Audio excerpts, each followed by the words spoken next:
Icyambere no gushima Imana kwanza ku ntsinzi y'uno munsi, kandi intsinzi yarigoye ku ruhande rwacu cyane.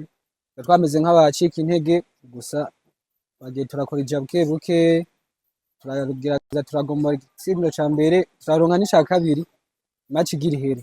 Ibintu byashoboye kudushimisha cyane kubera turi muri course y'igikombe kandi dukeneye kugitwara umwaka. Igitsindo cinjiwe ni igitsindo utaba witeze kubera ko twamaze kwahura inota rimwe kandi twarishimye mu mwanya twadeje kugombora. Gusa twashimye kuba twaronse ikindi gitsindo kubera nico cadushimishije cyane kubera twaronse amanota 3. Amanota 4 sinovuga ngo ni menshi cyane. Gusa intego dufise nuko atarukino dufise kandi ko gutakaza izo match zisigaye zitanu.